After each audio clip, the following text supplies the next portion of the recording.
بسم الله الرحمن الرحيم. الحمد لله رب العالمين، وصلى الله وسلم وبارك على عبده ورسوله نبينا محمد وعلى آله وصحبه وسلم تسليما كثيرا. أما بعد، نكمل إن شاء الله ما بقي من الأحاديث. ذكر ابن حجر رحمه الله حديث ابن عمر رضي الله عنهما قال: قال رسول الله صلى الله عليه وسلم: لا ينظر الله إلى من جر ثوبه خيلاء. متفق عليه. هذا الحديث أيضا يتعلق بآداب اللباس، وفيه أن النبي صلى الله عليه وسلم بين عاقبة من جر ثوبه خيلاء، أي افتخارا وتكبرا. والحديث فيه فوائد عدة، من ذلك إثبات النظر لله جل وعلا في قوله: لا ينظر الله، وهذا النظر المراد به أي لا ينظر الله نظرة نعيم ونظرة رحمة، وإلا فإن المؤمن كما أنه يرى الله جل وعلا في الجنة، وهذه الرؤيا ثابتة، وإنما المقصود هنا أنه لا ينظر إليه نظرة رحمة أو عطف. نعم. The Shaykh Hafidhahullah, he began praising Allah Azza wa Jal, beseeching Allah to send a salat and a salam upon the Messenger of Allah sallallahu alayhi wa sallam, his family and his companions all together. As to proceed, the Shaykh, he mentions that we're going to continue these narrations that come within the book of manners that has been mentioned by Ibn Hajar. And he mentioned in this narration that we're about to take now, that which has come on the authority of Ibn Umar, may Allah be pleased with him and his father. The Messenger of Allah sallallahu alayhi wa sallam said, Allah will not look on the day of judgment at him who drags his garment out of arrogance or pride. Hadith is agreed upon by Bukhari and Muslim.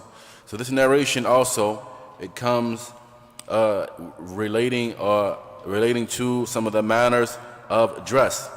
And within it, the Prophet sallallahu alaihi wasallam explains the result of the one who drags his garment out of arrogance.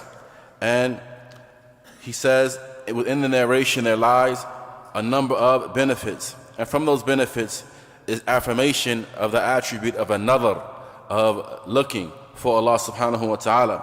And this nadar, what is intended by it is the looking of na'im, the looking of the bestowal of blessings, or the looking of rahmah, of mercy. He says otherwise the believers, they will see Allah subhanahu wa ta'ala in the Jannah. He says, but naam, as it relates to this nadar that is being negated here, Allah ta'ala, he will not look at the one who drags his lower garments with arrogance, with the look of mercy. He will not look at them with the look of mercy and compassion. كذلك مما يذكر هنا اتباعا للفائدة الأولى أنه يجب على العبد أن يثبت ما أثبته الله جل وعلا لنفسه من الأفعال أو من الصفات. فالله جل وعلا يرى العباد ويعلم أحوالهم ويسمع كلامهم، وهذه من الأمور المتفق عليها في عقيدة أهل الإسلام عند أهل السنة والجماعة. Likewise, and what follows on from his first fa'idah is that it is incumbent upon the believer that he affirm for Allah tabaraka wa ta'ala whatever Allah ta'ala has affirmed for himself from names or attributes. He says, and so we know that Allah tabaraka wa ta'ala, he sees his servants, he looks at them, and he is all knowing of their affairs, and he hears all of their situations. So this is something which is the aqeedah of Ahl Sunnah wal Jama'ah as it relates to Allah tabaraka wa ta'ala. من فوائد هذا الحديث كذلك أن جر الثوب خيلاء هو من كبائر الذنوب، لأن صاحبه متوعد بهذا الأمر في قوله صلى الله عليه وسلم: لا ينظر الله نعم. Likewise, from the benefits that lie in this narration is affirmation of the fact that whoever drags his lower garments out of arrogance, this will be his recompense, and therefore it is from the kaba'ir, it is from the major sins. So dragging one's lower garment out of arrogance is from the major sins, as the individual who does so is threatened with this threat from the Messenger of Allah sallallahu alaihi wasallam, wherein he said, Allah will not look at the one who drags his lower garment out of arrogance. كذلك من فوائد الحديث أن من جر ثوبه بغير خيلاء، أي بغير مخيلة أو قصد الترفع على الناس أو التكبر، فإنه لا يستحق هذا الوعيد في قوله صلى الله عليه وسلم لا ينظر الله. وقد جاء في حديث 3 لا ينظر الله إليهم ولا يزكيهم ولهم عذاب أليم، وذكر منهم من جر ثوبه خيلاء. نعم. Likewise, from the benefits of this narration, what we get is that whoever drags his garment, but he does not do so out of arrogance, right? He's unmindful. He does not do so intentionally. He does not do so arrogantly or out of pride. Then he does not deserve this threat that has been mentioned in this narration. As the Messenger of Allah he mentioned that whoever does so out of arrogance, whoever drags his lower garment out of arrogance. And there's come another hadith that there are 3 who Allah Ta'ala will not look at them. He will not purify them, and for them there is a painful punishment. And he mentioned amongst these 3, the one who drags his lower garment arrogantly. وهنا مسألة، وهو من جر ثوبه بغير خيلاء، هل يجوز هذا الأمر أو لا يجوز؟ قد جاء في الحديث أسفل الكعبين من الإزار ففي النار، أسفل الكعبين من الإزار ففي النار. فدل هذا الحديث أنه لا يجوز للإنسان أن يطيل ثوبه إلى ما دون الكعبين. فإن قال قائل هل يجوز أن يحمل هذا الحديث على من جره خيلاء؟ يقال لا. لماذا؟ لاختلاف الجزائين، فإنه إن جر ثوبه خيلاء جاء في الحديث السابق وفيما ذكرنا من رواية 3 لا ينظر الله إليهم ولا يزكيهم ولهم عذاب أليم. أما إن لم يجره خيلاء فإنه متوعد بالعذاب، ولكن دون الحال الأولى، دون الحالة الأولى. إذن أحوال من يجر ثوبه أو أحوال الثوب على 3 أحوال. ما كان فوق الكعبين فهذا الموافق للسنة، ولا يشترط، أي لا يكون شرطا أن يكون إلى نصف الساق. قد ورد في السنة ذلك فيما يتعلق بالإزار، ولكن المقصود من هذا كله أن لا يكون دون الكعبين. الأمر الثاني أو الحالة الثاني أن يجر ثوبه دون الكعبين خيلاء، فهذا ورد فيه هذا الوعيد الذي في الحديث. الحالة الثالث أن يجر ثوبه ليس خيلاء، فهذا أيضا محرم لما ورد في لفظ الحديث الآخر أسفل الكعبين من الإزار ففي النار. نعم. Likewise, there's an issue that is connected to this narration. It is the issue of those who do not drag one who does not drag his lower garment out of arrogance. One, he drags his lower garment, but he does not do so out of arrogance. Is this something permissible or not?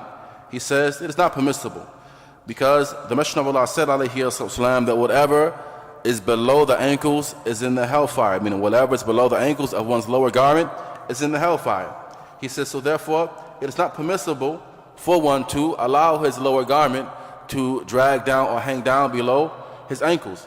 He says, so if someone were to come along and say, but as it relates to the one who does not do so arrogantly, can we apply this narration to this person? Sheikh, he says that, this narration, it's not to be applied like this. He says that rather, for an individual who drags his lower garment arrogantly, then we have the narration that is applicable to him. And it's the narration that we mentioned at the beginning of this lesson, as well as the other narration that mentioned the three that Allah Ta'ala will not look at on the day of judgment, and He will not purify them, and for them there's a painful punishment, and amongst them there's the one who drags his lower garment. He says, so therefore, what is lower than the ankle, if a person drags his lower garment below the ankle, but he does not do so arrogantly, he's still threatened with a threat, but it is less than the threat that the first person who drags the lower garment arrogantly is threatened with. He says, and so we see from this that the people, as it relates to their lower garment, they are going to be in three states. They're going to be in three states of conditions. The first state or condition is the one who has the lower garment up above his ankle. This person is corresponding with the sunnah, and it is not a condition that he bring the garment up halfway or the halfway point of the shin. He says, even though some narrations have come regarding this, it is not a condition. What the condition is that the person has his garment up above his ankle. The second state is that the person who he drags the lower garment arrogantly. This is the one who is threatened by the threat that is mentioned in this hadith, and it is from the muharramat. And the third is that the person who he drags the lower garment, but he does not do so arrogantly. This person, as well, is subjected to a threat, and he has done something haram due to what has come inside of this narration, and likewise the statement of the Prophet ﷺ that whatever is below the ankles is in the hellfire. أيضا من فوائد الحديث أنه يستثنى من هذا الحكم بدلالة أحاديث أخرى النساء، فإن المطلوب من النساء أن تجر ثيابها خلفها شبرا إلى الذراع، من الشبر إلى الذراع، والمقصود من ذلك أن يغطي قدميها. والعجب أن هذا الأمر الآن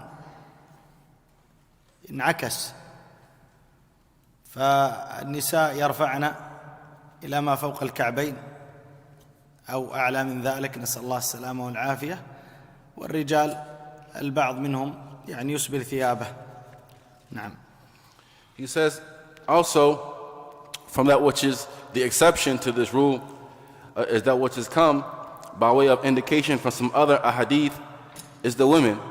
The women, they are the exception to this rule. For what is required for the woman is that in fact she does drag her lower garment behind her, or by one shibr, which is the handspan, and so it is to extend beyond the ankles by a handspan, and it's in order that she fulfill the objective of covering the feet, that her feet must be covered by her garments. He says, but that which is amazing is that you find that the affair has become reversed. He said, and we ask Allah Ta'ala for safety and security. The affair has become reversed to the point that you find some of the women, they have their garments above their ankles or even higher than that, and then you find some men who drag their lower garments until they become below their ankles. هل يقاس على هذا الأمر اللباس الآخر؟ معنى ذلك ما يتعلق بالعمامة أو ما يتعلق بالأكمام أو ما يتعلق بغير ذلك مما قد يلبسه المسلم. على كل حال القاعدة في ذلك أنه يجوز في اللباس ما كان على غير حد الإسراف، يجوز في اللباس ما كان دون حد الإسراف، فإن كان فيه إسرافا كأن يطيل أكمامه لغير حاجة أو يأخذ ثوبا يفصل ثوبا ويعرض من أكمامه لغير حاجة، فهذا قد يدخل في أمر الإسراف، سواء كان في العمامة أو كان في المشلح أو كان في الأكمام أو كان في الثوب أو غير ذلك. نعم. So do we, by way of analytical deduction, we compare this affair to other than that from clothing, such as, for example, one's turban or one's sleeves, or other than that from the clothing that the Muslims wear. He says the qaida is that as it relates to libas and clothing that a person would wear, that the clothing articles, they are permissible as long as one does not fall into extravagance as it relates to his clothing. He says, and so if you find that a person, he has his turban on and he lets it hang lower than what is necessary, or that the person he has his sleeves and they hang lower than what is necessary, or whatever other garments and articles of clothing that he wears, and he's of the level of extravagance as it relates to this clothing, then he would likewise enter into that threat. What does not enter into extravagance, then it is not from that same category. وإتماما للفائدة في آداب اللباس نذكر كذلك 10 آداب متعلقة باللباس. الأدب الأول التيامن في اللباس، أي لبس أو ابتداء لبس اللباس باليمين، لما جاء في الحديث أن النبي صلى الله عليه وسلم كان يعجبه التيامن أو التيمن في تنعله وترجله وطهوره وشأنه كله. So, in completion of the benefit connected to the affairs of libas, we're going to mention a number of adab connected to clothing. So the first adab that we're going to mention in relation to that is a tayammun, yani that the person, he begins with the right side as it relates to putting on his clothing.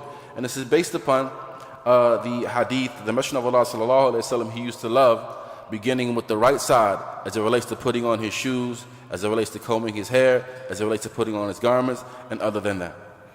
الأدب الثاني الدعاء عند لبس الثوب الجديد، فقد جاء في ذلك أن النبي صلى الله عليه وسلم كان إذا استجد ثوبا يقول: اللهم لك الحمد أنت كسوتنيه، أسألك من خيره وخير ما صنع له، وأعوذ بك من شره ومن شر ما صنع له. نعم. The second mannerism adab as it relates to putting on clothing is dua when one wears a new article of clothing. As it comes from the Prophet sallallahu alaihi wasallam that whenever he would put on something new, and a new article of clothing, he would supplicate saying, "Oh Allah, for you is the praise, and I praise you. For you is the praise. You have clothed me. I ask you for the good of it and the good of what it was made with, and I seek refuge with you from the evil of it and the evil of that which it was made with." الأدب الثالث استحباب البياض من اللباس الأبيض، فقد جاء أن النبي صلى الله عليه وسلم قال: البسوا من ثيابكم البياض، وهذا على الاستحباب، وإلا فيجوز للإنسان أن يلبس ما يشاء من الألوان مما لم يأتي فيه نهي. نعم. The third is that it is recommended.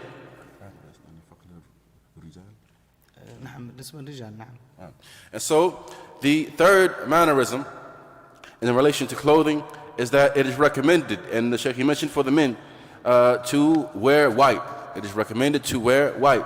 He says, and this is due to the narration that the Messenger of Allah alayhi wasallam, he said that wear from your clothing that which is white.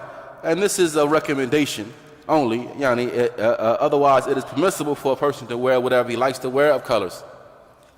الأدب الرابع عدم لبس ما فيه إسراف، وسيأتي معنا الحديث في قوله صلى الله عليه وسلم: كل واشرب والبس وتصدق في غير سرف ولا مخيلة. في غير سرف ولا مخيلة. نعم. The fourth is that one is not extravagant in the clothing that he chooses to wear. And this is and it's going to come the narration in which the Messenger of Allah alayhi wasallam said, eat, drink, and give sadaqah without being extravagant.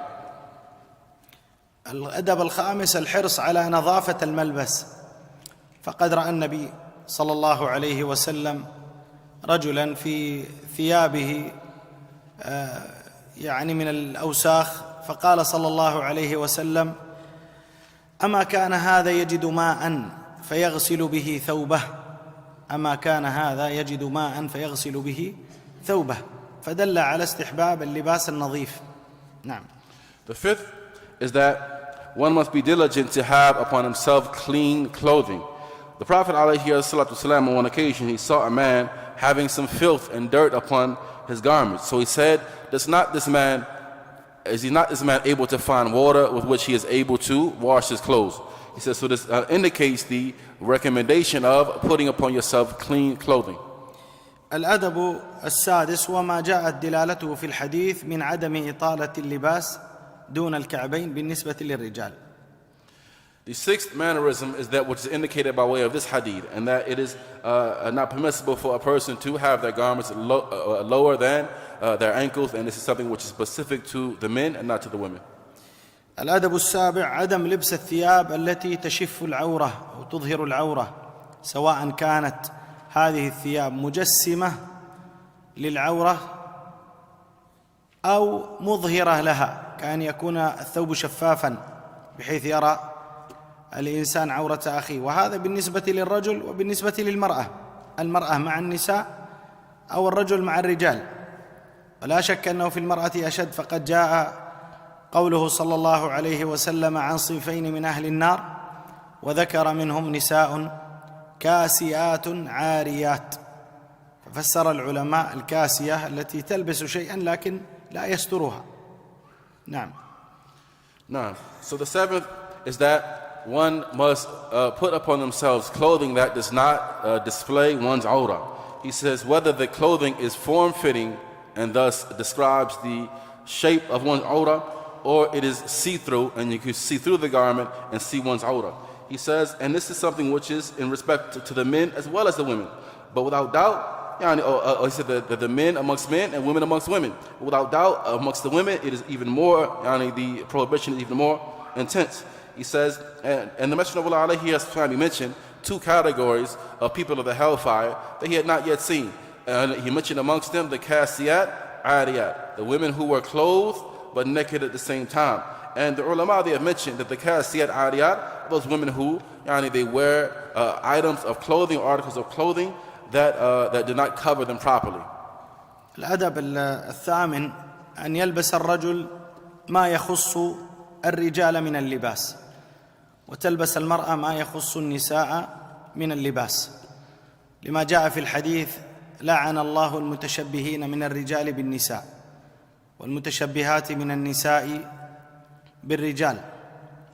وهذا أيضا فيه تنبيه للآباء والأمهات بأن يعودوا الأبناء والبنات على لبس ما يخص كل جنس لوحده، فالبنت الصغيرة تعود على لباس النساء وعلى الحشمة والعفة، والولد كذلك يعود على لباس الرجال وما هو من خصائص الرجال، فينشأ الولد على صفات الرجولة وشخصية الرجال، وتنشأ الفتاة على طبيعة المرأة وعلى حياء المرأة وعلى عفة المرأة. ففي دين الإسلام ميز الله جل وعلا في أمور كثيرة الرجل عن المرأة والمرأة عن الرجل، هذه لها خصائص تكوينية في جسدها وهذا له خصائص تتعلق به، ولا يوجد شيء ثالث، لا جنس ثالث ولا جنس رابع ولا خامس ولا غير ذلك من الإحداثات التي تخالف الطبيعة البشرية. So the eighth etiquette is that the man is to wear clothing that are specific to men, and the women are to wear clothing that are specific to the women. And this is based upon the narration in which the Messenger of Allah sallallahu alaihi wasallam said that Allah Ta'ala has cursed those men who resemble women and women who resemble men. So this is something which is important for the parents to pay attention to, that you cultivate your sons and your daughters to wear clothing that is specific to their gender. And so you cultivate the boy upon manliness and to wear the clothing that is specific to men. You cultivate the girl upon femininity and shyness and bashfulness, and to wear clothing that are specific to the women, so that they have this identity that they are clear and certain about. He says, and so that you cultivate them upon this, knowing that our religion, the Deen of Islam, it has distinguished between the men and women in many affairs. He says, and so the women, they have things that are specific to them and their nature and their bodies and things like this, just as the men have things that are specific to them. And there's no third gender or fourth gender or fifth gender and so on and so forth, as the people try to come up with these things that oppose the legislation of Islam. الأدب التاسع النهي عن لباس الشهرة سواء للرجل أو للمرأة. ولباس الشهرة هو ما لم يعتد عليه أهل البلد، ومن ذلك أن ننبه هنا أن البلد الذي ربما تختلط فيه أجناس الناس وتختلط فيه عاداتهم وتتنوع فيه ألبستهم، فلا حرج للإنسان أن يلبس لباس بلده، لا يكون هذا لباس شهرة. لكن إذا أتى إلى قوم قد اعتادوا على لباس معين، فإن لباس بلده يكون في هذه الحال لباس شهرة، يكون في هذه الحال من لباس الشهرة. وهنا أمر، وهو أن لباس الشهرة ليس بالضروري أن يكون غاليا، يعني سعره مرتفع، بل قد يكون أيضا من النوع الرخيص جدا، لكن المقصود به مخالفة عادات البلد. طيب، تنبيه أخير على موضوع لباس الشهرة: إذا كان في كما قلنا أخلاط من الناس وتتنوع ألبستهم فيلبس ما يشاء، لكن يجتنب لباسين: يجتنب ما يشف العورة أو يجسمها، ويجتنب ما فيه تشبه بغير المسلمين، يجتنب هذين اللباسين. إذن في جملة الحال كم يجتنب من الألبسة فيما يتعلق بهذا الباب؟ 3: ما كان مجسما للعورة، وما فيه تشبه بغير المسلمين، ولباس الشهرة. نعم. Now, the ninth is that one must avoid wearing upon himself libas al-shuhra, or garments that are worn seeking shuhra, or seeking to stand out amongst the people. He says, and what is intended by way of that is wearing garments in a particular place that the people are not accustomed to or used to seeing. He says, however, if a person is in a land or a place wherein it is like a melting pot, if you will, the people there are mixed from different places, different areas, and different walks of life, different backgrounds, he says there's no harm in a person, in that case, wearing something that is indicative of where he comes from, of his land. And it's not considered to be, in this case, libas al-shuhra, because everybody's wearing something different, their cultural clothing and the likes. He says that, but if you're in a place wherein all of the people, they stick to a particular type of garment, then for you in that particular place or that land were to wear something that stands out and is different from what everyone else is wearing, in this case, this is considered to be libas al-shuhra. The Shaykh says that, and it is not a condition for it to be libas al-shuhra that it be something which is expensive. Rather, it can be something which is very cheap and inexpensive. But if it stands out and it's different than what the people are accustomed to and used to seeing, in this case, it is considered to be libas al-shuhra. So Tawbi says that, so if we're in like a mixed type of environment with people that they have different backgrounds and walks of life, they come together, a person can wear whatever he is used to wearing back wherever it is that he comes from. He says, but however, he still must avoid certain things. He must avoid, in this case, wearing clothing that displays awrah, wearing clothing that are specific to the kuffar and things like this, those clothing items that are impermissible. So therefore, there are 3 types of clothing items that must be avoided no matter what. Even if a person wears upon himself whatever cultural clothing that he's used to wearing. 1, he must avoid things which display his awrah, whether it describes the shape and contour of his body and the like, or he must avoid those clothing items that are specific to the kuffar, and likewise he must avoid libas al-shuhra. الأدب العاشر والأخير: ذكر الله جل وعلا عند خلع الثوب. وقد جاء في الحديث قوله صلى الله عليه وسلم: ستر ما بين أعين الجن وعورات بني آدم إذا دخل أحدكم الخلاء أن يقول بسم الله. أي أن هذا ستر عن أذية الجن له، أن يقول بسم الله إذا جاء يخلع ثوبه. فإذا قال في أول دخوله بسم الله اللهم إني أعوذ بك من الخبث والخبائث ودخل، كفاه ذلك عن هذا الدعاء، إذ لا يجوز ذكر الله جل وعلا في داخل الخلاء. نعم.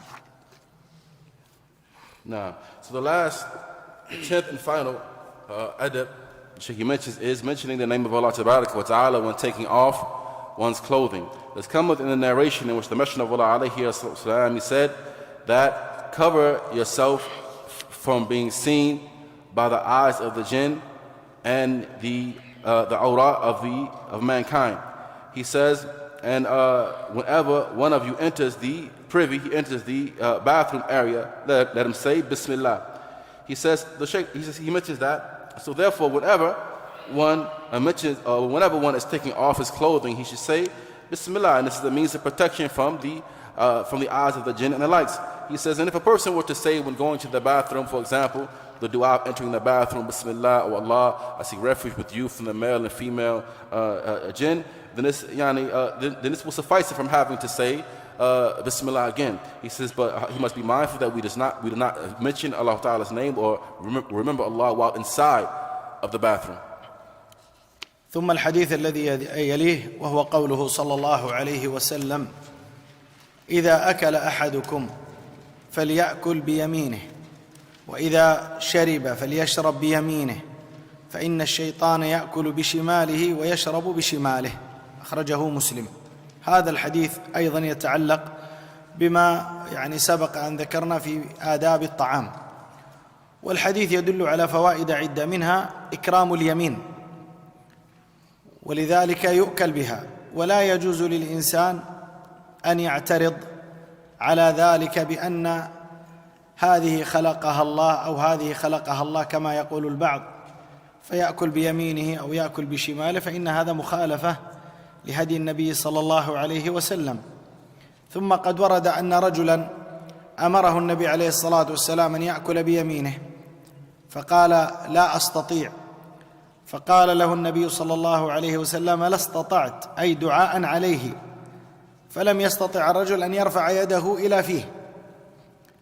وإن لم يقع هذا في عصرنا الحاضر، أن الإنسان لو عاند السنة، نعم قد لا تشل يمينه، لكنه متوعد بالعقوبة من رب العالمين سبحانه وتعالى لمخالفته لهدي النبي صلى الله عليه وسلم في ذلك.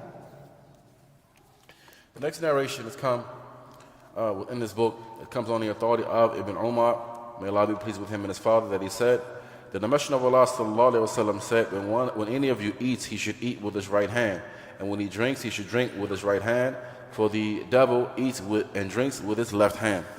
He says that. Now, so within this narration, it is also connected to the mannerisms of food, and within it there are a number of benefits.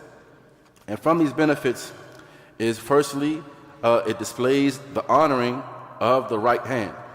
Due to this, we are commanded to eat and to drink with it. Therefore, it's not permissible for a person to depart from that on the basis of, well, this is how Allah Ta'ala has created me. He's created me like left-handed, and therefore I'm going to eat with my left hand. And some people eat with their right, some people eat with their left, and the likes of this. He said, because the one who does so has opposed the sunnah of the Prophet Muhammad sallallahu alaihi wasallam.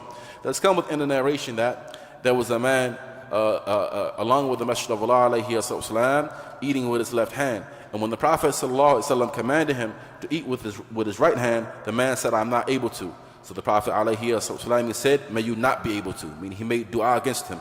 And from that point on, the man was not able to lift his hand to his mouth. He says, and so we have this etiquette that we must observe. And he says, you find within our time those individuals who they are accustomed to utilizing their left hand for most things, and they by way of that oppose the guidance of the Prophet Muhammad alayhi wasallam. كذلك يدل الحديث على أن الأكل باليمين واجب، لإخباره صلى الله عليه وسلم أو لأمره بمخالفة الشيطان. ثم القاعدة في هذا يا إخوة أن الواجب يسقط مع العجز. فمعنى ذلك لو أن الشخص في يده مرض، في يده اليمنى مرض لا يستطيع أن يأكل بها، أو فيها مثلا علاج أو عملية أو نحو ذلك، فلا حرج عليه أن يأكل بيده اليسرى. وإذا كان هناك من يطعمه فهو أولى، إذا كان هناك من أقاربه أو من أبنائه أو زوجه من يطعمه فهذا أولى في حقه. نعم. Likewise, what we get from the narration, ayyul ikhwa, is that eating with the right hand is wajib, it is obligatory, due to what has come inside of this narration from the command of the Prophet ﷺ to oppose the shaitan. He said there's a principle that we have within the religion. It is that which is wajib, the obligation is removed due to inability. The obligation is removed due to absolute inability, such as the person having an ailment within his hand, thus he is not able to utilize that hand, or he may have had surgery on it, it may be being treated and the likes of that, so therefore he is not able, he's absolutely incapable of eating with that hand. In this case, there's no harm upon him if he were to eat with his left. But what is better, even as it relates to this person, is that he has somebody to feed him. Maybe his wife, maybe his child, or what have you, they can feed him, thus he would not have to eat with his left hand. أيضا يدل الحديث أن الشيطان يأكل ويشرب، أن ذلك أنه يطعم. وكيف يأكل الشيطان ويشرب يا إخوة؟ من عنده جواب؟ رأيت الشيطان؟ كيف عرفت أنه يأكل ويشرب؟ أنه يأكل ويشرب نعم، لكن كيف؟ الله أعلم. الله أعلم. أحسنت، جزاك الله خيرا. من قال الله أعلم فهذا نصف العلم، فالله أعلم بهذه الكيفية. طيب، ذكرنا في آداب الشراب 10 آداب، ونكمل في آداب الطعام 10 آداب كذلك. من آداب الطعام أولا استطابة الطعام. الله جل وعلا قال: كلوا من طيبات ما رزقناكم، ومعنى ذلك أن يحرص الإنسان أن يكون مطعمه حلالا، فيبتعد عن كل أسباب الوقوع في الحرام أو عن الأمور المشتبهة في تجارته، في عمله، فيما يغذي أبناءه ويغذي نفسه، يجتنب المحرمات. قد جاء في الحديث أن الرجل يطيل السفر أشعث أغبر يمد يديه إلى السماء يقول: يا رب يا رب، ومطعمه حرام ومشربه حرام وغذي بالحرام. قال النبي صلى الله عليه وسلم: فأنى يستجاب له؟ كيف يستجاب لمن هذا حاله؟ نعم. Also, what we get from this narration is that shaitan eats and he drinks. He eats and he drinks. And this is what is affirmed inside this narration. He says, but how does shaitan eat or drink? Have any of you ever seen shaitan? No. He says, so for the one who said Allah knows best, that you've done well. He said, because the one who says Allah knows best, this is half of knowledge. He says, but we're going to conclude this by mentioning 10 mannerisms that are connected to food and drink. He says that, and the first is that one must strive to eat that which is lawful and good. And this is based upon the statement of Allah Ta'ala, eat and drink from those lawful, good and lawful things that Allah has provided for you. He says, so one must strive to only eat from that which is halal and permissible.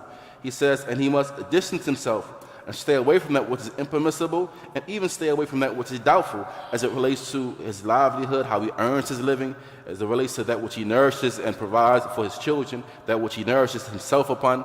As the Messenger of Allah mentioned, alayhi salatu wasalam, in the authentic narration, a man who was on a long journey, he's dusty, he's disheveled from his travel. He says, he elevates his hands towards the heavens, supplicating, my Lord, but his food is haram, his drink is haram, his clothing is haram. He's nourished and cultivated upon the haram, so how can he be responded to like this? I mean, how can he ever expect this dua to be answered if he's in this state or condition? الأدب الثاني حال الأكل لا يجلس متكئا، فإن النبي صلى الله عليه وسلم قال: أما أنا فلا آكل متكئا. ولذلك الوارد عنه صلى الله عليه وسلم كما في السنن أنه كان إذا أكل جثى على ركبتيه. جثى على ركبتيه. الجثوع على الركبتين مثل حال الإنسان بين السجدتين، حاله بين السجدتين. أما جلسة التربع فهذه عدها العلماء من الاتكاء، وهو أن يجلس على مقعدته وأن يجعل رجليه أمامه، فهذه عدوها من الاتكاء. وكذلك عدوا من الاتكاء المعلوم، وهو أن يتكئ على جنب وهو يأكل. وسواء كان هذا الأكل وجبة سريعة أو كانت وجبة غير سريعة بطيئة، على كل حال هذا كله يدخل في النهي عن الاتكاء. The next etiquette as it relates to food and drink is that one should not eat or drink while reclining. You should not eat or drink while reclining. As the Messenger of Allah said, alayhi wasallam, as for me, I do not eat or drink while laying down or reclining. And so, what is best for an individual to do, the best posture for him to sit in while he eats, is that he sits upon his knees. And this style of one sitting upon his knees is resemblant to how we sit in between the two prostrations in prayer. He said that one sits like this while he's eating. This is ideal. He says, as for sitting what we tend to call in the West Indian style, one sits cross-legged. He says that as for sitting like this, then the scholars have likened that to ittika, a type of leaning back or reclining while one eats. He leans back upon his hand, upon his palm, or upon his forearm while he eats. كذلك من أدب الطعام عدم نقد الطعام أو عيبه، بل الرضا بالموجود. والنبي صلى الله عليه وسلم ما عاب طعاما قط، فإما أن يأكله وإما أن يتركه. وعلى هذا فمن الأدب في ذلك أن الإنسان إذا أراد أن يوجه في طعام أن يحسن اختيار اللفظ في التصحيح، كأن يقول لو زدتم قليلا من الملح أو لو أضفتم قليلا من البهار أو نحو ذلك. أما أن يقول إيش هذا الطعام، إيش هذا الأكل، فليس هذا من الأدب، فإنه تيسر لك ما لم يتيسر لملايين الناس، وهيأ الله جل وعلا لك من النعم ما هو عند بعض الناس غاية الأماني في الطعام. ثم من حسن التعامل مع الزوجة خاصة وقد بذلت جهدها في إعداد الطعام، ربما نسيت شيئا أو أخطأت في شيء، أن تصحح ذلك بحسن العبارة، فإن هذا أبقى للمودة وأقرب لدوام المحبة، وهو أصلح لهذا الطعام أن يصلح وأن يعدل من أن تختار عبارات لا تليق بزوج ولا تليق أيضا في مقابل نعم الله جل وعلا. The third is that one should strive not to criticize the food. Rather, you should be content with what food has been presented to you and what food is present. As the Messenger of Allah alayhi salatu wasalam, he would never criticize food that was given. Rather, if he wanted it, he would eat it. If not, he would leave it. He says, and so, if it be that you must offer some constructive criticism, if you will, then you try to utilize the best of possible words that you could use. For example, you say, you probably should add a little more salt, or maybe you shouldn't have so much of this seasoning inside of it. It would have been better. And like this, utilizing the best words to critique or add some constructive criticism. He says, as for a person looking at the food, like, what is this? What kind of food is this? Why would you bring me this? He says, this is something which is from poor manners. It's from poor mannerisms. He says, and alhamdulillah, you have those who they strive hard to cook, and they take that as an amana, as a trust with them, and they deem this affair to be very important to them. These types of people who they put their all into cooking and preparing food for the people, and then you come and you criticize the food, and it can be a bit off-putting, if you will. So if you have to offer some constructive criticism, then you do so with the best words, especially in a case when, for example, it may be your wife. It may be your wife, and perhaps she forgot to add something to the food, or perhaps she made a mistake here or there in the timing or what have you. But then utilize the best words to critique or offer your constructive criticism to that food. And when you utilize good words like this, then it goes further in fostering love and strengthening the bond that there is between the two spouses. He says, but don't use harsh words that are not befitting of a spouse, nor would be befitting of anybody that you speak about their food in that manner. كذلك من أدب الطعام وهو الأدب الرابع الاجتماع على الطعام. فالناس يقولون ما في بركة الآن في الطعام. النبي عليه الصلاة والسلام أخبرنا عن هذا، فقال عليه الصلاة والسلام اجتمعوا على طعامكم يبارك لكم فيه، اجتمعوا على طعامكم يبارك لكم فيه. أما هذا يأتي ويأخذ طعامه لوحده، وهذا يأتي ويأخذ طعامه لوحده، والبنت تأتي تأخذ طعامها لوحدها، فإن هذا مخالف لهدي النبي عليه الصلاة والسلام. ثم إن الاجتماع على الطعام مع ما فيه من البركة فيه مصالح كثيرة، من التقاء الأسرة ومن التحدث فيما بينهم ومن نحو ذلك، مما يكاد الآن يختفي في بيوتات المسلمين. نعم. The next etiquette is that we gather together upon food, that we come together and we gather with one another upon food. He says, and you do so, you find that the food is blessed. He says that the people wonder why there's no blessing in our food. He says, our Prophet ﷺ, he said, gather together upon your food and it will be blessed for you. Gather together upon your food, it shall be blessed for you. As for the people come and this person takes his food and goes off somewhere, this person takes his food and he goes off to his corner, or the daughter comes, she takes her food and she goes off to her room, and like this is something which opposes the guidance of the Prophet ﷺ. He says, and in gathering together upon food, in this lies many benefits. From that, the people come together, the family comes together, and increases the closeness and unity of that family unit, and other than that, from the benefits. كذلك من أدب الطعام، وهو الأدب الخامس، البدء بالبسملة، لقوله صلى الله عليه وسلم: إذا أكل أحدكم فليذكر اسم الله عليه.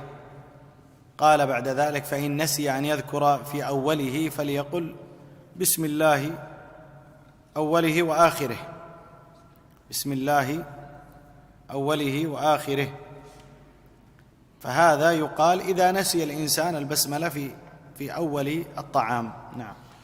Fifthly, from the mannerisms of eating is that one mentions the name of Allah Ta'ala at its beginning, and this is it's based upon the narration of the Messenger of Allah alayhi wasallam: when one of you eats, let him mention the name of Allah upon his food. He says, and if one happens to forget mentioning the name of Allah at the beginning, then he is to say Bismillah in the name of Allah at its beginning and at its end. Meaning he says this once he remembers while he's eating. And this is in the case that a person forgets to say it at the beginning. الأدب السادس أن يختم بالحمد لله، فقد جاء في الحديث أن النبي صلى الله عليه وسلم قال: من أكل طعاما وقال الحمد لله الذي أطعمني هذا ورزقنيه من غير حول مني ولا قوة غفر له ما تقدم من ذنبه، غفر له ما تقدم من ذنبه. أجر عظيم، وهذا فيه بيان مقابل أو مقابلة نعم الله جل وعلا بالحمد. نعم. Now, he says, sixthly, is that one must say Alhamdulillah after they finish one's food. He says, and this is based upon the narration wherein the Messenger of Allah said that whoever eats and then thereafter says, all the praises for Allah who has fed me and provided for me without any effort from my own self or any strength, then he will have whatever has proceeded of his sins to be forgiven. He says that this is from the perspective of countering the ni'mah of Allah Ta'ala by way of praising him for it. الأدب الذي يليه وهو السابع أن يأكل بثلاثة أصابع بيده اليمنى. نعم، لورود ذلك في سنة النبي صلى الله عليه وسلم. The seventh etiquette is that one eats with three fingers of his right hand, due to this coming in the sunnah of the Prophet sallallahu alaihi wasallam. الأدب الثامن لعق الأصابع، وقد ورد هذا في الحديث الذي سبق معنا في قوله صلى الله عليه وسلم: يلعقها أو يلعقها. The eighth is that one lick his fingers after completion, and this is due to the hadith that has already come with us, then let him lick his fingers or have them licked. الأدب التاسع أن يأكل من حافة الطعام، يعني كما جاء في الحديث: كل بيمينك وكل مما يليك، أي الذي أمامك، ولا يذهب إلى وسط الطعام، فإنه قد جاء في الحديث قوله صلى الله عليه وسلم: البركة تنزل وسط الطعام، قال: فكلوا من حافتيه ولا تأكلوا من وسطه. وهذا أدب يعني عظيم في الطعام، لكن الإنسان ربما مما يدل على شراهته وعلى عدم صبره أنه يأخذ ما يكون حقا لغيره، إلا إذا كان الطعام متنوعا ويجوز له أن يأخذ شيئا بعيد عنه ويقرب إليه. لكن هنا يقال أن رجلا دعاه رجل إلى طعام، ولكن كان اللحم في وسط الصحفة، والمضيف لم يقدم لضيفه اللحم، فكان هذا يحفر حتى يصل إلى اللحم في وسط الصحن، فلما وصل إلى وسط الصحن تهدم اللحم ونزل عنده، فيقول: عرف صاحبه فتقدم. قال له المضيف: بل كثر النحش تحته فتهدم. فعلى كل حال الوارد في سنة النبي عليه الصلاة والسلام في صريح قوله: وكل مما يليك. نعم. Next is that one eats from that which is closest to him. He eats from that which is closest to him, as come in the narration of the Messenger of Allah alayhi wasallam, and eat from that which is closest to you. This means that one does not reach to the middle portion of the food and he takes from what is in the middle portion of the food, but rather he eats from the edges or the outer edges and borders of the food. He says, as the Messenger of Allah said alayhi wasallam in another hadith, eat from the outer portion of the food, because the blessings they descend to the middle portion of the food.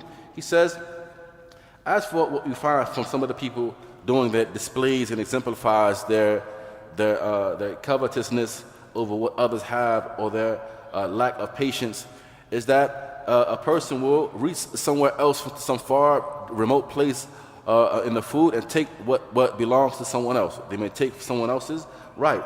He says this is something which is not proper or befitting, unless the food that is presented is of different types, and what is in front of you is one type, and you may see another type that's not close to you somewhere else, then you can reach over there and take from that other type of food that's different from what is close to you.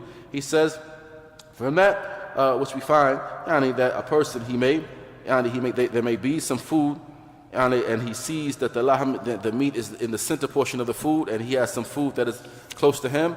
He wants to get to that food, but the host didn't put some food in front of him that was meat, so he wants to get to that meat. So what he'll do is he'll start at the beginning and eat his way to it. He'll keep picking until he gets to that meat, and then he's about to take some of that meat, and the host, he sees that, and he gets up, and he may take it or push it to him. He says, at any rate, what has come in the Sunnah as it relates to this issue is that one eats from that which is closest to him, and he does not eat from remote places and distant places in the Sahih. الأدب العاشر يا إخوة والأخير، والآداب كثيرة لكن نذكر ما تيسر منها. الأدب العاشر أن يتجنب الشبع المفرط. فقد جاء في الحديث: ما ملأ آدمي وعاء شرا من بطنه حسب ابن آدم لقيمات يقمن صلبه. فالإنسان لا ينبغي له أن يأكل حتى لا يجد مجالا للنفس، بل ربما لا يستطيع أن يمشي. جاء في الحديث: ثلث لطعامك وثلث لشرابك وثلث للنفس. وبعض الناس ربما يأكل حتى يضيق نفسه ثم يأخذ معه احتياط، قد يحتاج بعد 10 دقائق أن يسد الفراغ، وهذا أمر لا ينبغي. نعم. The 10th and final etiquette that we're going to mention, and the etiquettes are in reality very many, but we're only mentioning that which is simple and that which is easy. He said that one does not eat until he's so full that he's just stuffed. He should not eat until he's so full that he's stuffed. He says, and this has come in the narration of the Messenger of Allah alayhi wasallam, the meaning of which is that one is not to eat until he reaches this state that he's so full that he can't move or he can't do anything. He said he should not look at the food with the eye of his stomach. He says that. Now, so as it relates to this issue, you find some of the people there like this. And the Prophet likewise mentioned another hadith that how we are to eat is that 1/3 of your stomach is to be filled with food, the other 1/3 of the stomach is to be filled with drink, and the other 1/3 is for air. So some of the people, they eat like this. They eat till they're so stuffed that they can't even breathe. They can't even walk. They can't do anything. You come back 10 minutes later, and he's laid out. He's blocking the walkway because he's so stuffed that you can't get past him. الحديث الذي يليه حديث عمرو بن شعيب عن أبيه عن جده قال قال رسول الله صلى الله عليه وسلم: كل واشرب والبس وتصدق في غير سرف ولا مخيلة. هذا الحديث يدل على فوائد عدة، منها عدم الإسراف، لا في الطعام ولا في الشراب ولا في اللباس ولا في غير ذلك. والإنسان كلما كان حريصا على أن يطعم نفسه وأن يطعم أهله بما يكون عونا لهم على طاعة الله جل وعلا والتقوي على أمر العبادة، أجر على ذلك في استحضار هذه النية، وأن لا يكون ذلك بإسراف. وقد قال العلماء في ذلك، قالوا: ما عال من اقتصد. ما عال من اقتصد يعني ما افتقر الذي يقتصد. لكن يا إخوة، ما معنى من اقتصد؟ ليس معناه من بخل.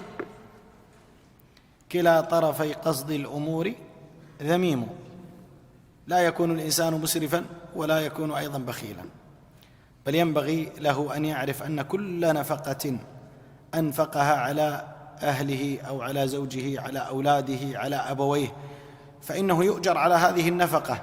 حتى اللقمة تضعها في امرأتك لك فيها أجر كما في الحديث. ولذلك كان مما زهد فيه العلماء فيما روي عن الإمام أحمد ويحيى بن معين وغيرهم من العلماء: لا تزوج أختك بخيلا. البخيل هذا التعامل معه صعب، لا سيما إذا استدل عليك بآيات عدم الإسراف. يعني هذا جمع بين البخل وبين التأويل الممنوع، فيقول لك: لا، ما في إسراف، نريد أن نشرب شاي. يقول: الشاي إيش تحتاج إليه؟ الشاي يفيدك في جسمك، ما في داعي نشرب شاي، ما في داعي نأكل دجاج. الدجاج يقولون فيه مضرة، واللحم يغذى ببعض الهرمونات، والسمك الذي في الماء الله أعلم ماذا يصنعون به. نصوم صيام داود. فمثل هذا يعني القرب منه مصيبة. بارك الله فيكم. وغالبا يا إخوة البخيل، لأن هذه المسألة مهمة جدا، البخيل يبتلى بأنه دائما يرى الفقر دائما، ويبتلى بما يخرج عنه المال رغما عنه، تأتيه من المصائب ما تخرج ماله، ويرى نفسه فقيرا. كلما زاد ماله كلما رأى الفقر بين عينيه. النبي عليه الصلاة والسلام ربما كان يأتي في البيت لا يبقى عنده شيء من المال، يأمر بالنفقة، ولكن كما قلنا حد ذلك أن الإنسان لا يسرف. أما إكرامك لنفسك ولأهل بيتك ولأبنائك فهذا شيء تؤجر عليه. بارك الله فيكم. نعم. So this next narration, it comes on the authority of Amr ibn Shu'aib, who reported from his father that his grandfather narrated that Allah's Messenger sallallahu alaihi wasallam said, "Eat, drink, wear clothing, and give sadaqah without extravagance or pride." He says that, so this narration, it contains a number of benefits. Amongst them is the prohibition of extravagance. He says, and this is as it relates to one's clothing, one's food, one's drink, etc. He said, so the Muslim should be diligent upon feeding himself and nourishing himself, and likewise his children, and other than and his wife, and so on and so forth. You'll find that the more diligent a person is as it relates to feeding himself, wife, children, and the like, without going to excesses in that, and without being tight-fisted or stingy as it relates to that, he's going to be rewarded for that. He says, and so the person he can be economical as it relates to how he spends upon himself and how he spends upon his family, without going to excesses nor going to the other extreme and being so tight-fisted that he doesn't want to spend anything. He says that now, and he mentions that now the person, he should not be tight-fisted as it relates to spending upon himself or his family or his wife or his children, and other than that. He says, and as the Messenger of Allah alayhi salam, he mentioned that even a morsel of food that you put into the the mouth of your wife, you're going to be rewarded for. He says, so one should not be tight, nor should he be extravagant as it relates to this issue, but one should be right there in the middle. And you know, what you find from the ulama, some from Ibn Ahmed, Yahya ibn Ma'in, and others, they would say, yani, as it relates to the wife, don't be a bakhila, don't be like someone who is tight-fisted and stingy in spending upon your wife. So one must be rather economical, and you're right there in the middle as it relates to that particular type of spending. Some of the people that are extravagant in everything that they do. So when it's time to eat chicken, they want the best and most expensive type of chicken. When it comes time, you know, after that, they want to drink the tea and have the best and most expensive type of tea. They have the best fish and so on and so forth. And then when it comes to fasting, on the fast of Dawood, and with everything they do it to the highest possible level or degree. He said this is something which is hard to keep up with. It's a hard lifestyle to try to keep up with.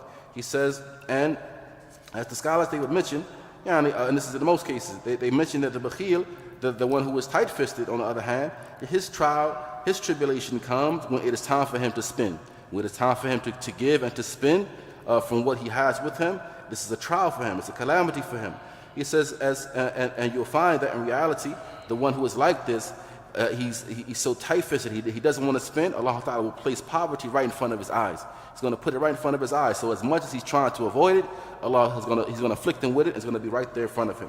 He says, and so it was said concerning the Prophet ﷺ, he would give and sadaqah, and he would spend upon the people to the point that at times he wouldn't even have money inside of his house. He wouldn't even have anything inside of his house. So rather, one should not be extravagant, nor should one be too tight as it relates to that which he spends upon himself and upon his family, upon his wife, upon his children, upon his parents. And other than that, he spends in an economical fashion, and he seeks the reward of Allah Ta'ala. He's going to be rewarded for doing so. أيضا من فوائد هذا الحديث ما جاء في قوله صلى الله عليه وسلم وتصدق في غير سرف ولا مخيلة. كيف تصدق في غير سرف؟ قال العلماء أن الإنسان يتصدق على غيره ويترك الفرض الواجب عليه كالنفقة مثلا على أهله أو من يجب عليه النفقة عليهم. وأما المخيلة فهو أن يتصدق ويبرز ذلك للناس أنه من أهل الصدقة، وهذا لا شك يخالف الإخلاص لله سبحانه وتعالى. No. And so the next was mentioned inside the hadith, and the benefits of it as well, is that the Messenger of Allah sallallahu alaihi wasallam said, and give sadaqah without extravagance or pride. And so how does one give sadaqah with extravagance and pride? That some of the scholars have mentioned that the person, he gives sadaqah upon those who are in need of sadaqah, and he leaves out obligations that are due upon him, such as spending upon his family and other than that. And likewise, if a person, he gives sadaqah arrogantly and out of extravagance and pride, that one, he gives sadaqah and he broadcasts it amongst the people, that I've given so-and-so amount in sadaqah and like this. He said, but rather what is required, or this is something which in reality it opposes ikhlas, it opposes sincerity and purity and one's intention for Allah Ta'ala. هذا ما يتعلق بالآداب المذكورة في هذه الأحاديث. ولمناسبة الدورة أرى أن أختم ب10 آداب سريعة تتعلق بطالب العلم، وهي وصايا أوصي بها نفسي وأوصي بها إخواني الأفاضل وأخواتي الفضليات. أما الوصية الأولى يا إخوة فهي الإخلاص لله سبحانه وتعالى، فإن الإنسان يتعنى الحضور ويجتهد في الصبر على أن يحضر مثل هذه المجالس، سواء كان من الملقين أو من المتلقين، فينبغي له أن يحرص على الإخلاص لله جل وعلا في هذه المجالس. وقد جاء في الحديث قوله صلى الله عليه وسلم من طلب العلم ليجاري به العلماء أو ليماري به السفهاء أو يصرف به وجوه الناس إليه أدخله الله النار. So these are some advices as it relates to this issue, but we would like Allah to mention some quick advices on the occasion of this dawrah. And these advices, they are connected to the seeking of knowledge. And these advices that we give to myself first and foremost, and likewise to my brothers who are my noble brothers and my noble sisters.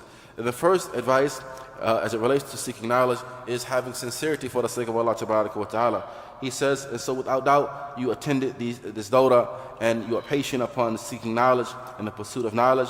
He says that Now, it is, whether you live locally or whether you travel for the sake of this daughter, it is incumbent upon you to be sincere as it relates to your pursuit, sincere and as it relates to your seeking of knowledge. The Messenger of Allah said, alayhi salatu wasalam, that whoever seeks knowledge in order to place himself on par with the scholars, or to argue with the foolish, or to turn the people's faces towards him, then Allah Ta'ala will punish him. الأدب الثاني يا إخوة الحرص على العمل بالعلم، فإن النفع في ذلك أولا أن الإنسان يكون ممتثلا لأمر الله جل وعلا وأمر نبيه صلى الله عليه وسلم، ثم ثانيا العمل بالعلم من أسباب حفظ العلم.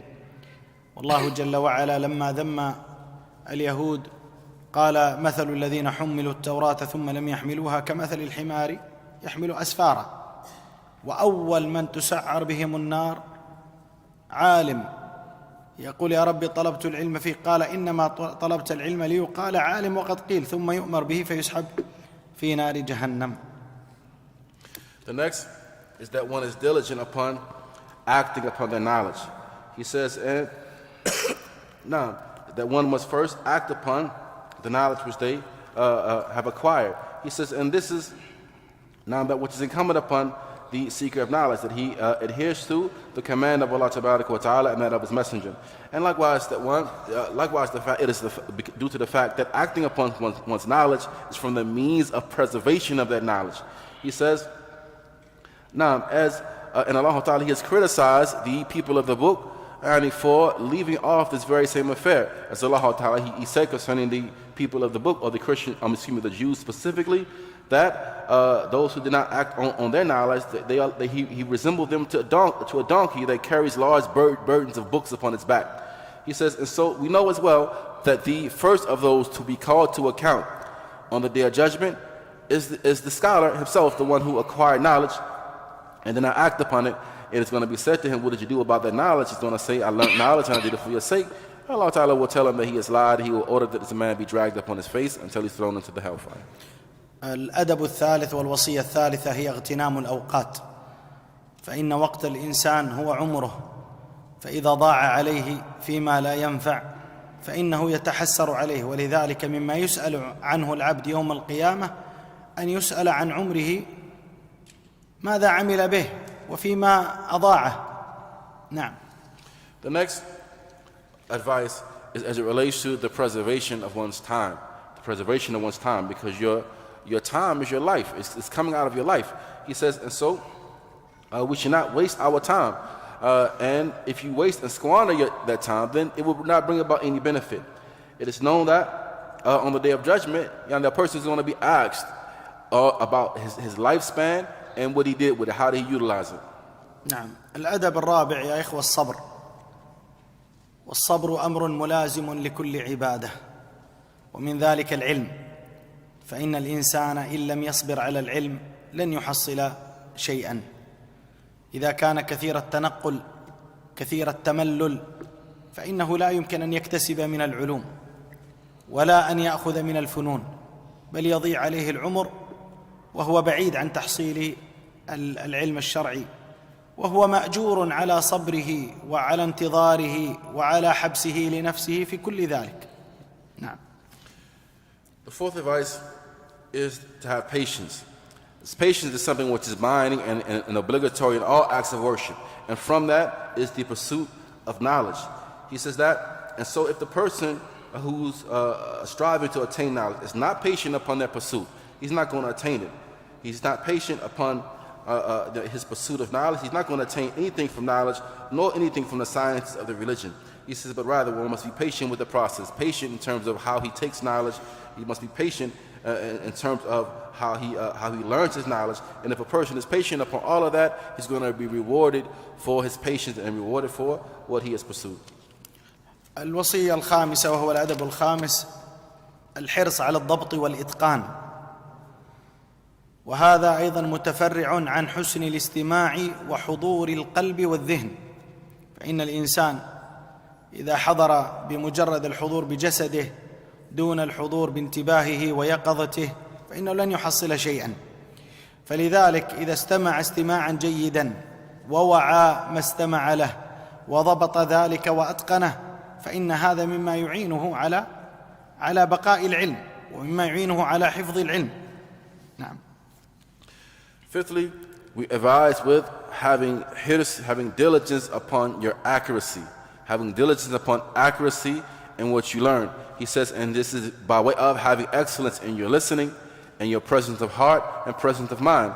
If a person is present in the lesson with his body only, but his mind is not present, he's not attentive in the lesson, he's not going to attain anything from knowledge. He says, so rather, one must have good listening skills, and one must be precise in that which he hears and he learns, and he's focused upon the lesson, and this is from that which aids in the remaining of that knowledge that one acquires. الأدب السادس الحرص على الحفظ وعدم الاكتفاء بالفهم. حفظ ما يتيسر من كلام الله جل وعلا، وطالب العلم يحرص على حفظ كتاب الله كله، وحفظ ما تيسر من السنة، وحفظ ما تيسر من التقاسيم والضوابط والفروق والتعاريف والأدلة في المسائل، فإن هذه الأمور تضبط لك العلم. Likewise, one must be diligent upon hifz and preserving or memorizing what one attains from knowledge. He says, and not just fahm, not just you understand the concept, but you try to memorize it, whatever you may come across of knowledge. So as it relates to the book of Allah Ta'ala, the student of knowledge is diligent to memorize the entirety of the book of Allah. He says in the affairs of Sunnah, he memorizes what he comes across from the affairs of Sunnah. And likewise, as it relates to the detailed rulings regarding issues, certain guidelines and proofs and evidences, one strives to memorize these affairs so that they are firm with him. الأدب السابع الحرص على مدارسة العلم ومراجعة الدروس. المدارسة تكون بينك وبين أقرانك، ومراجعة الدروس تكون معهم أو لوحدك، فإن تكرار المعلومة يؤدي إلى تثبيتها، وقد قيل ما تكرر تقرر. Likewise, that one is diligent upon having a time for review, that you review whatever you have learned from knowledge. So whether this review is done between you and one of your companions, or you do a review that is between you and yourself, he says that one he reviews that which he has covered of knowledge, and therefore the knowledge that he has learned, it will be firmly embedded within him. الأدب الثامن العناية بالكتب ومطالعتها، سواء كانت هذه الكتب على وجه المطالعة العامة أو كانت هذه الكتب متعلقة بالبناء العلمي الذي أنت تسير عليه، كأن تكون مثلا تدرس فنا من الفنون فتقرأ ما يخدم هذا الفن، أو أيضا الكتب الأخرى وهي كتب المطالعة العامة من كتب العلماء المتعلقة بإصلاح القلوب وإصلاح الأعمال ونحو ذلك، فإن حياة طالب العلم مع أهل العلم، وأهل العلم الذين مضوا موجودة كتبهم وتجد أنفاسهم في كتبهم. Likewise, as it relates to being diligent upon the books and reading and reviewing and returning back to these books, he says because the student of knowledge is like this, he said that his life is filled up with this particular affair, and his life is connected to the scholars. And as it relates to those scholars that passed away, he can't connect with them except by way of what? The books. So the Sheikh, he mentions that one is diligent upon reading and studying the books, especially when it comes to any given science that he's embarking upon learning, then he reads the books that are a precursor to that particular science. And so he lives his life like this. So the student of knowledge should be diligent upon the preservation of his time in reading the books. الأدب التاسع التدرج في طلب العلم، ومعنى ذلك أن ينظر طالب العلم في مستواه فيأخذ من الدروس ما تليق به وبفهمه، وأن لا يستعجل الثمرة.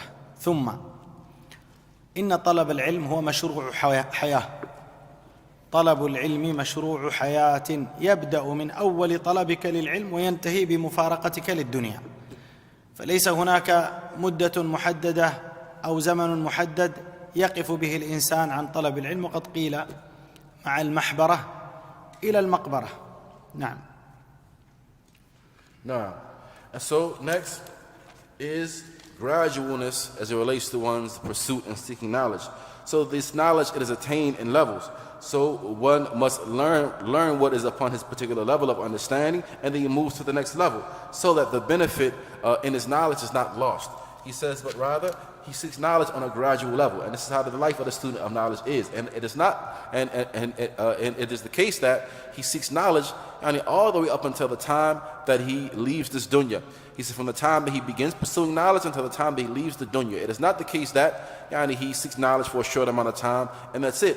But rather, as is said concerning the pursuit of knowledge, from the ink pot up until he reaches the grave. الأدب العاشر والأخير، والآداب كثيرة.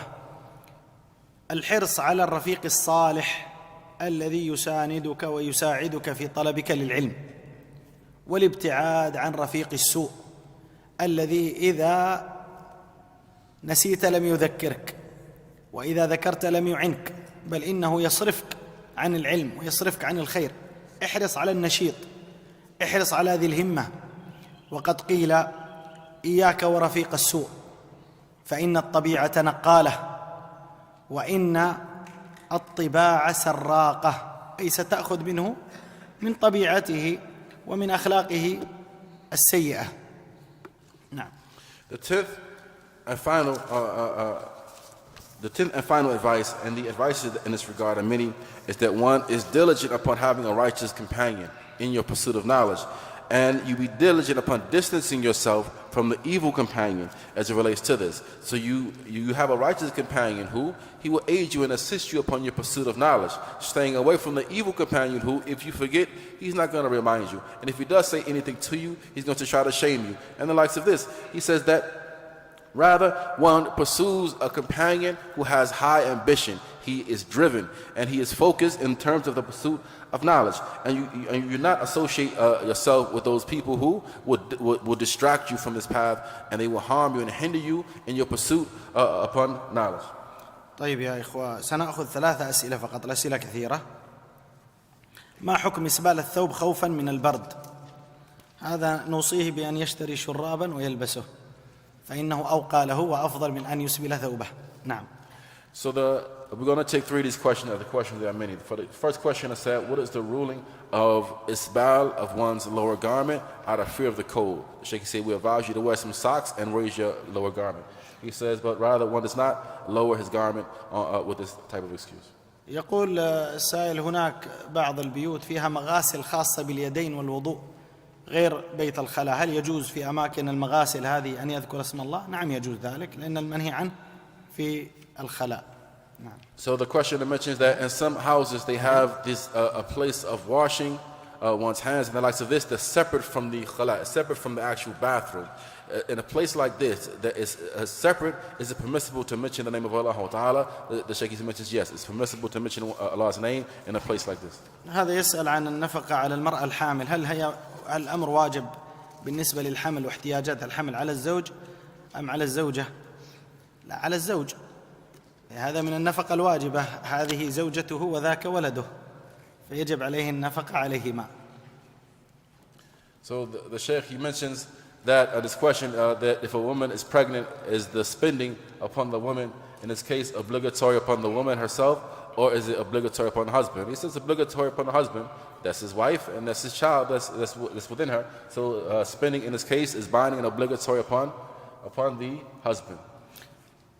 ختاما لهذه أو مجلس هذا الدرس في هذه الدورة، نحمد الله جل وعلا حمدا كثيرا طيبا على ما يسر لنا من هذه اللقاءات، ثم كذلك الشكر لقيادة هذا البلد وعلى رأسها الشيخ محمد بن زايد رئيس الدولة وفقه الله وسدده، ونائبه الشيخ محمد بن راشد، على ما يبذلان من جهود عظيمة فيما يتعلق بالإسلام والمسلمين وما ييسران في ذلك من التيسيرات الكثيرة. ثم كذلك الشكر لدائرة الشؤون الإسلامية والعمل الخيري على جهودها الكثيرة الوفيرة التي تذكر فتشكر. الشكر كذلك لمركز رياض الصالحين الذي عودنا على الإكرام لطلاب العلم ولمجالس العلم ولتيسير حصول مثل هذه المجالس والمحافل العلمية. الشكر كذلك لكل من كان سببا في تنسيق هذه الدورة والشكر للذين حضروا وتعنوا، والشكر لكم جميعا. الشكر لمن أتى من خارج البلد جزاه الله خيرا وتعنى السفر. الشكر لأخي أبي موسى جزاه الله خيرا على جهده وعلى صبره وعلى تحمله. الشكر لمن كان سببا في نقل الدروس أخي أبو أنس وغيره من الإخوة. الشكر لإذاعة مركز رياض الصالحين ولإذاعة بينونة كذلك. الشكر لكم جميعا، وأسأل الله جل وعلا أن يرزقنا وإياكم شكر نعمه، وأن يوفقنا لطاعته، وأن يجمعنا بكم دائما على خير وفي خير. صلى الله على نبينا محمد وعلى آله وصحبه وسلم تسليما كثيرا، وآخر دعوانا الحمد لله رب العالمين. The Sheikh mentions that in conclusion of this majlis that we want to express gratitude, firstly mentioning much praise for Allah Ta'ala for His favors and which He's bestowed upon us as it relates to this gathering. And likewise, we want to express our shukr, our gratitude and thanks to the leader of this land, Muhammad ibn Zayed, and likewise, for that which he has facilitated. Likewise, Muhammad ibn Rashid, and likewise, we want to express gratitude to the Committee of Islamic Affairs in Islam for that which they have facilitated from the likes of these gatherings. Likewise, we want to express gratitude to Markaz Riyadh al-Salihin. Likewise, expressing gratitude to all of those who traveled from far and wide to attend the likes of this gathering, whether you are local or whether you came from outside of the land even. Likewise, we want to express gratitude to all of those who facilitated the likes of this gathering, from them our brother Abu Anas, likewise Markaz Riyadh al-Salihin and al-Baynoon as well, and he expressed gratitude as well to the translator for his patience upon translation. في أمر أخير بس تذكرته سبحان الله، بعض الأخوة نبه عليه في درس البارحة ما يتعلق بالشرب، أن ربما البعض فهم خطأ أو في الترجمة أو شيء من هذا. يجوز قلنا أن الإنسان يبدأ بالبسملة أو أن يسمي بالتسمية في أول الشراب، وبعد الثلاثة الأنفاس يحمد الله في الأخير، هذا جائز أيضا. والصورة الأخرى أنه يجوز له في كل شربة أن يقول بسم الله الحمد لله بسم الله الحمد لله بسم الله الحمد لله، كلاهما جائز، وشكر الله لكم جميعا. So we want to likewise mention something in connection with what was mentioned last night as it relates to drinking. Maybe there was a lapse in the translation or somewhere else, but what was mentioned last night concerning the drinking, and that one mentions the name of Allah Ta'ala at the beginning of the drink. And then it's also permissible, like the one he mentions Allah's name at the beginning of the drink, and then he puts it down, drinks again, and then when he finishes at the end, he mentions Alhamdulillah. This is permissible as well. Likewise, what has come is that with that which the Sheikh he mentioned last night, that he mentions Allah's name at the beginning, puts it down, says Alhamdulillah. Mention Allah's name at the beginning, puts it down, says Alhamdulillah, and he does that every time that he raises and lowers his drink. جزاكم الله خير. السلام عليكم ورحمة الله وبركاته.